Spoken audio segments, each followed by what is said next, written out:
भूमिका के भाव में कहना है। प्रियंका बागी जी आप अपनी टीम लेकर के मंच पर आने का कष्ट करें। प्रियंका बागी जी समय ना तोड़ें। तो प्रेम पावन पवित्र धर्म पूजा है, अरे प्रेम परमात्मा प्रति का पात प्यारा।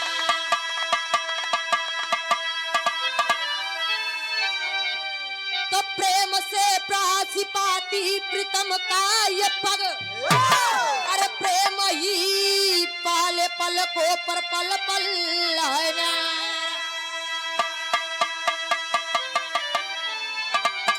तो प्रेम से पूरे प्रार्थी की हर प्रार्थना, अरे प्रेम पाके पतित बंत प्रभु का दुलारा।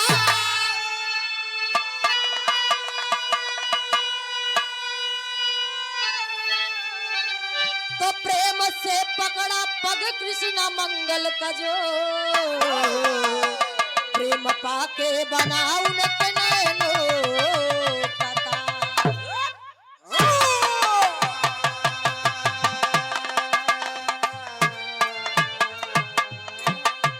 भैया ये दुनिया प्रेम से बनी है, जहाँ प्रेम नहीं है वहाँ कोई मित्रता कोई व्यवहार नहीं है बाबूजी। कहानी स्टार्ट करे से पहले एक लाइन कव्वाली वो।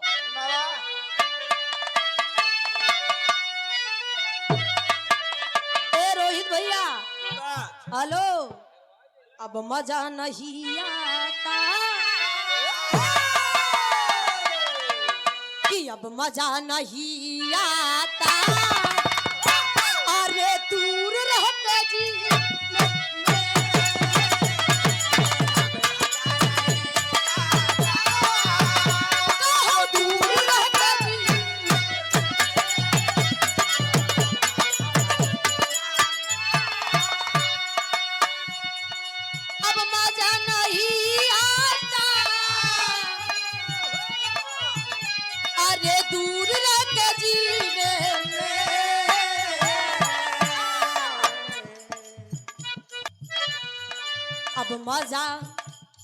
अब मजा नहीं आता, काहे दूर रह के जीने में। अब मजा नहीं आता, अरे दूर रह के जीने में। या ना भी बुला लेना, या ना भी बुला लेना,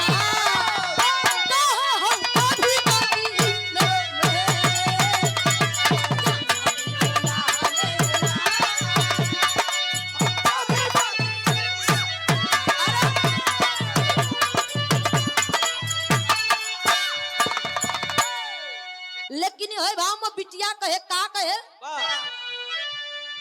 कि प्रेम रस घूट के बिना, प्रेम रस घूट के बिना नहीं पूरे पूजा है।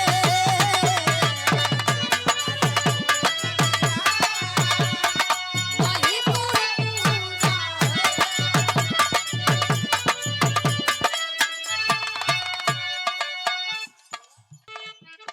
प्रेम रस घूट के बिना नहीं पूरे पूजा है। सही डगर है मेल का, सही डगर है मेल का, पग नहीं ये दूजा है।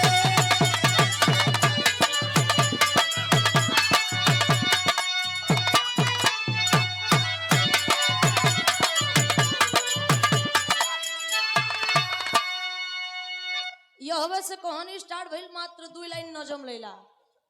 रोहित भैया सुना बिल्कुल तोहरम सटाई के।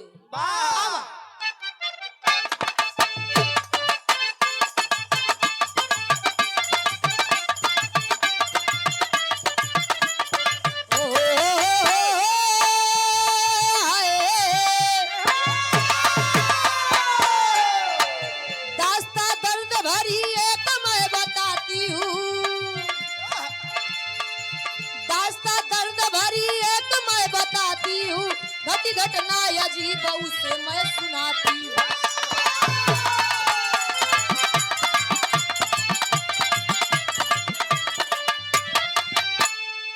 सौरभ मुस्काना दोनों की जवानी थी, सौरभ मुस्काना दोनों की जवानी थी, प्रीतम के प्यार में हुई बड़ी दीवानी।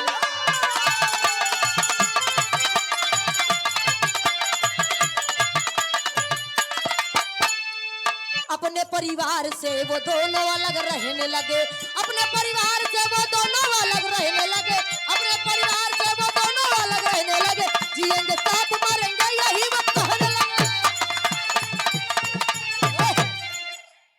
भैया कहानी समझ ला।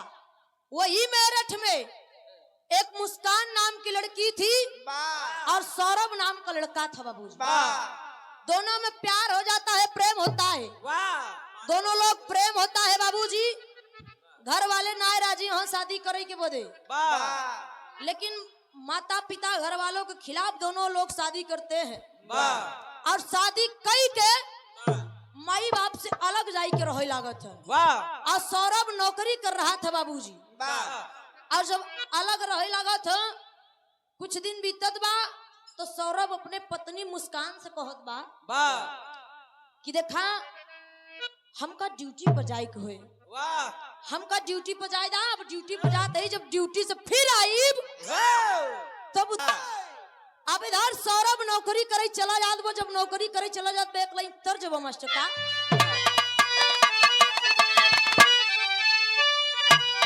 अरे कि चढ़ली जवानिया लदई के कलेसवा हो विदेशवा, लेकिन कहना ही है भाव में।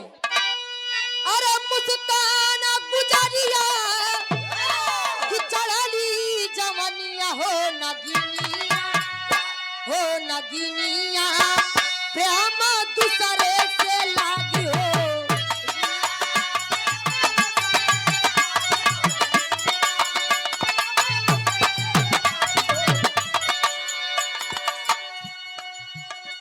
ए भैया इधर जब सौरभ चला जात बा कमाए बदे, तब मुस्कान के एक ठे साथी रहन जो नौकरे साथी स्कूल में पढ़त रह, कक्षा 8 तक पढ़ा रहे।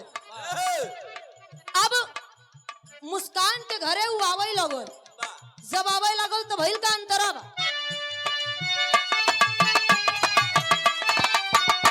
अरे साहिल शुक्ला नाम का एक बचपन का मीत हो,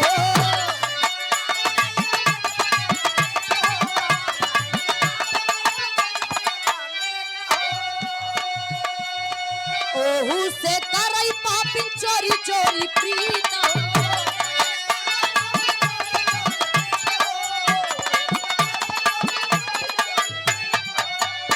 अरे पति छोड़ यार से, कहे पति छोड़ यार से बुझावई अग्निया हो नगिनिया प्रेम दूसरे के लाई होला।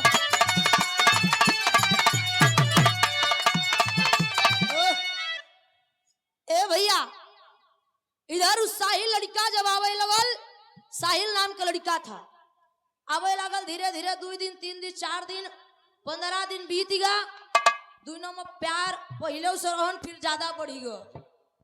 मनई ना आवा तो दोनों में प्यार बढ़ गया बाबूजी। अब दोनों लोग साथे में रहे लागे। सौरभ वहाँ ड्यूटी करत बा, और जब यहाँ साथे में रहे लागत है, माई बाबू मना करत हैं कि जान जाती बात की बताओ मार बेटवा ड्यूटी बा भाई, साहिल नाम का लड़का के साथे रहत बा। माई बाबू मना करत है, लेकिन माई बाबू के बात बुरी लागत बा। अब इधर समय बीतत बा, धीरे धीरे मुस्कान के जन्मदिन निचकाई आवा, और जब जन्मदिन निचकाई आवा तो भइल का एक लाइन तर्ज बा। कहे हरे राम झकोरा मारे झूलनी, ए भैया झकोरा मारे झूलनी, औ है साड़ी लहराई हो झकोरा मारे झूलनी।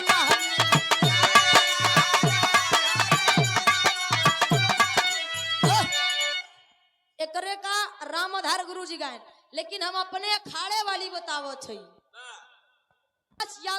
गुरुजी कैसे गावत रहे। कैसे गावे मास्टर कहे ना बका। जब गुरुजी मंच पर खड़ा हुई जा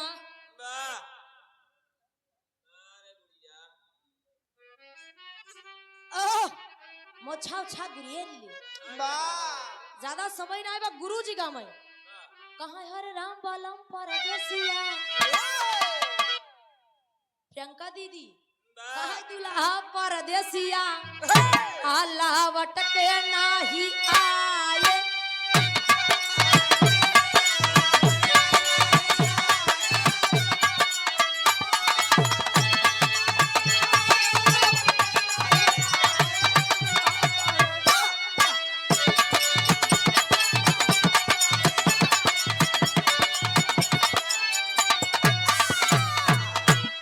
बहुत जतन कई के पिया का बोलाए वही पिया निरमोहिया डगरिया भुलाए। अरे दुल्हन का दर्द मर जा समझ नहीं पाए कि राजा पारा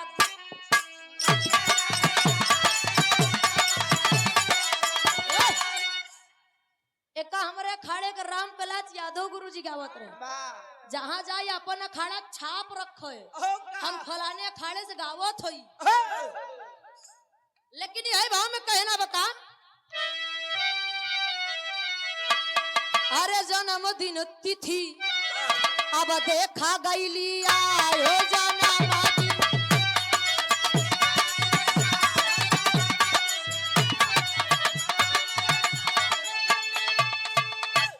कहे मिल के दोनों प्राणी देखा वह योजना बनाई अब मिला के जहर दिया खाना में खिलाई।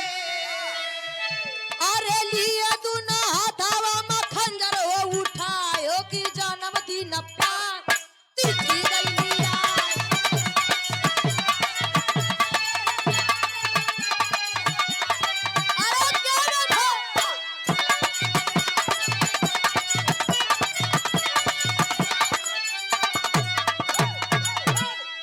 ए भैया यही 2025 के बाद बा यह 25 फरवरी का मुस्कान के बर्थडे रहन। मुस्कान के बर्थडे रहन एक दिन पहले 24 फरवरी का सौरभ आई जात बा कि अपने दुल्हन के बर्थडे मनाऊ। अब आई जात बा तो कहा यार प्लान पहले बनाई लेन कि देखा अगर हमरे साथे रहे के बाद तो सौरभ का रास्ता से हटावे के पड़ी कहा ठीक बा। अब दोनों प्राणी योजना बनाए लेन साहिल और मुस्कान कहा आए तो एकरे का राती में जहर खाना में जहर मिलाए खवाई देवे बर्थडे के दिन मार दऊ। लेकिन बर्थडे के दिन वाला प्लान कैंसिल हो गया। एक दिन मुस्कान डॉक्टर के पास गए कहा डॉक्टर साहब हमारे नींद ना आवत हमको नींद के दवाई दे दा। मुस्कान को डॉक्टर नींद के दवाई दे दी राती में आए मुस्कान खाना में मिलाई के सौरभ के नींद के दवाई दे दी। सौरभ नींद के दवाई खा ले। जब सौरभ नींद के दवाई खाद बा तब 1 बजे तक जागत बा अब फिर ओकरे का नींद आ जात बा सो जात बा। आज जब नींद आ जात बा सो जात बा मास्टर कहना बा टेरी लेला। जब नींद आवत बा सोवत बा तब कहना है का ले ला विदेशी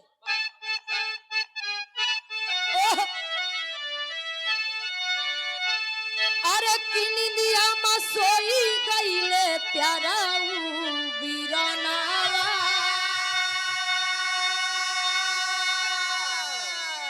होई गे दुई नाउ छाती पास सवार होई गे दुई नाउ छाती पे सवार। अरे कि सौरभ के शरीरिया माँ बारी बारी मारैला अरे बहाई लागी खुनावा कई धार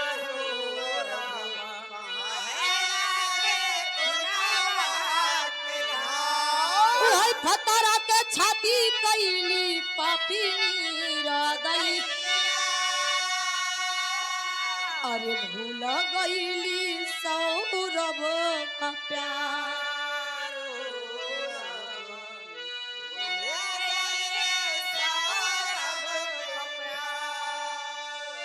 ए बाबू इधर जब सौरभ नींद में सोई गवा दोनों प्राणी इधर योजना बनाए हैं मुस्कान और साहिल सौते भय पर जात बे बाबूजी चाकू लेके सौरभ की छाती पर सवार हो जात बा। बाहर है औरत, बाहर है मेरे भारत देश की नारी जिसने तुम्हारे लिए अपना पूरा परिवार छोड़ दिया। आज वही नारी सौरभ के छाती पर सवार हुई के चाकू उठाई के सौरभ के सीना में मारत बा बाबूजी। जब सौरभ के सीना में मारत बा सौरभ मरत नाई बा कलथत तड़पत बा बाबूजी। सौरभ मरत नाई बा कलथत बा तड़पत बा जितना ही हो सकत बा उतना ही वो हत्यारीन अपने पति सौरभ के छाती पर चाकू से वार करत बा, चाकू से मारत बा बाबूजी। तेरी बा मास्टर आप लोग टेरी पे गौर करिएगा कि हरे राम हत्यारिन हत्या हाथ से किया, अरे राम हत्यारिन हत्या हाथ से किया, अरे चिंतित तो फिर से निकल आई दिल में हो चिंगारी हत्यारी हत्या हाथ।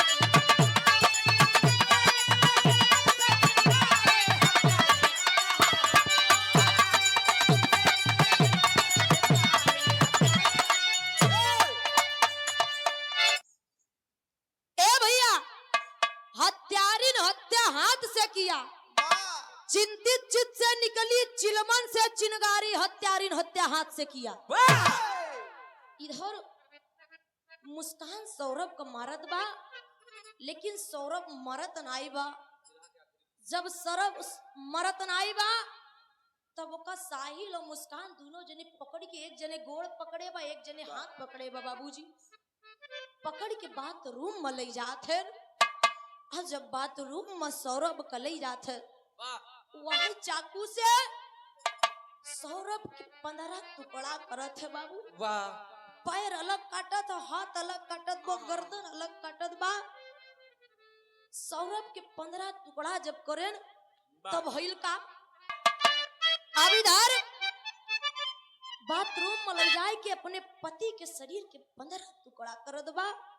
और जब 15 टुकड़ा करत बा तो होत का बा मास्टर साहब सोचत बाबे का छुपाई कह कहना बा बिरहा के आखिरी धुन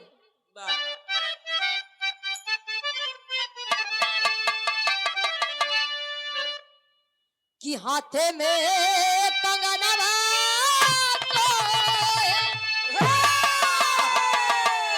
अरे माथे तिला चाउरावा मुड़े मौरवा धई के ना भैया मोर बन गईले हो दुल्हावा मुड़े मौरवा धई के ना। लेकिन कहना भी है में का कि 15 तू कड़ा में कैली अरे कि सौरभ के सजिया तू हई पपिनिया काली तू हई पपिनिया काली ना तो गिरा गिरा तड़ा कैला त जमिया तू हई पपिनिया काली।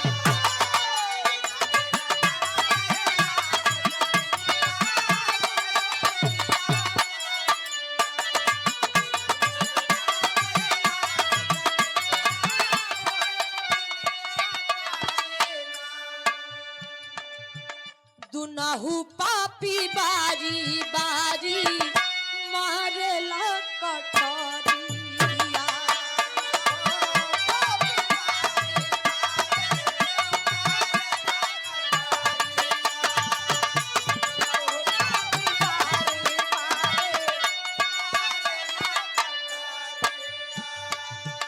बोटी बोटी काई दिहले सौरभ कैसरी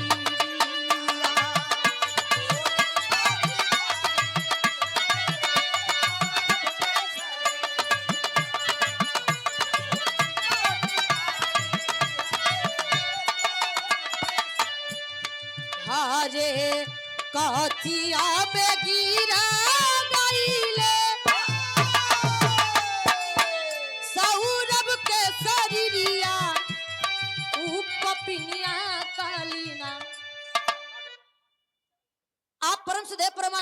श्रीमान गुरुजी बिरहा के सम्राट, आप गुरुजी की तरफ से श्रीमान कंचनलाल यादव गुरुजी, आपकी तरफ से ये 1 से 1 रुपया का पुरस्कार, बहुत बहुत प्रणाम, बहुत बहुत धन्यवाद बा, आशीर्वाद बाई रखे।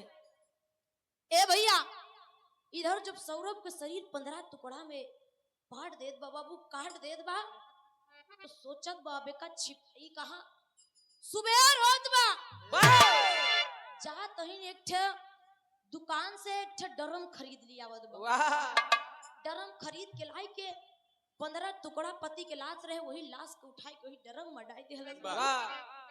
जब डरम में डाल दिहलस, ऊपर से सीमेंट डरम में डाल दिहलस कि शरीर बदबू न दे। बाहर निर्दयी घर में रख दिहला डरम, और जितना पैसा रहा पैसा लेके अपने प्रेमी साहिल के साथे चल दिहला शिमला नैनीताल घूमे। और शिमला नैनीताल घूमत बा दीदी, इतनी बेर फेसबुक पे जमाना बा, फेसबुक पर लाइव भी चला रही है कि लोगों को शक ना हो, लोगों को लगे कि दोनों प्राणी नैनीताल में घूम रहे हैं। अब खूब घूम के जब आवत है, जब घूम के आवत है न, और शरीर जौन रहे वही डरम में रखे रहे। अब जब इधर वहां से आए न, लोगन का शक होए लगल कि यार इतने दिन तक नैनीताल घूमे, अभी आए सौरभ मिले उले हमसे, लोगन से आवो न, माई बाबू को शक होए लगल कि यार सौरभ मिले ही नहीं आवा, का बात वो चली घर देखी। जब घर पे चला था देखो सौरभ को पूछा था, कोनो जवाब नहीं। लोगन का शक होला कि यार एक बार सौरभ के और मुस्कान के तलाक भइल रहे,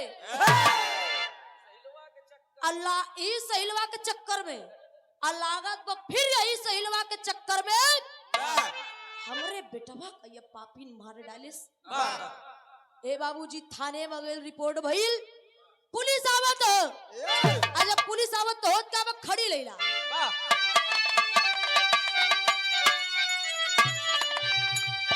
अरे बुझ गई खुशियों की है सारी फुलझड़ी, कहा बुझ गए खुशियों की है सारी फुलझड़ी, तो देखो दुई नौ के हथवा में लागी हथकड़ी।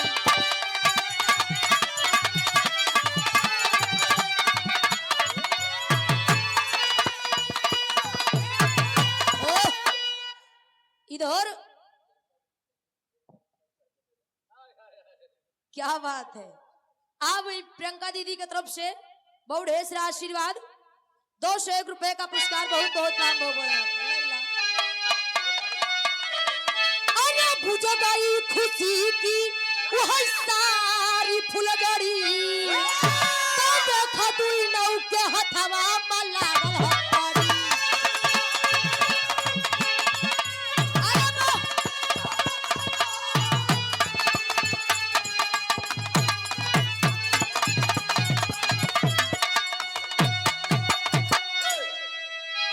पुलिस आती है बाबूजी, पूछे लागे नाय बतावत है।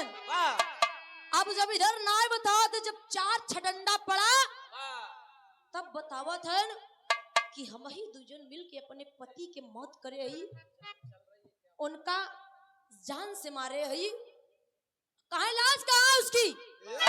बताए कि डरम अब्बा बाबूजी जितनी बेर डरम खोला था, सीमेंट लिखा रहा था। आप वार्ड नंबर 3 जिला पंचायत प्रत्याशी जी भीम यादव जी, आपका तरफ से 2 से 1 रुपए का पुरस्कार, बहुत बहुत प्राण, बहुत बहुत धन्यवाद। हे बाबूजी, डरम से जितनी बेर लाश निकाली गो, माई बाबू के आंख से आंसू आ गए। बाप रे बाप, हमरे फूल जैसे बेटवा को, बस बस समाप्त ही बा, हमरे फूल जैसे बेटवा का बताई हत्यारी मार डालस।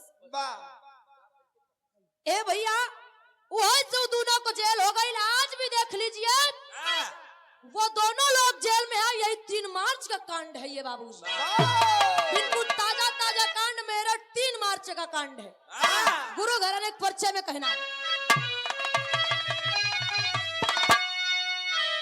राम हित गुरु सीताराम कवि कोमल स्वर्ग सिरा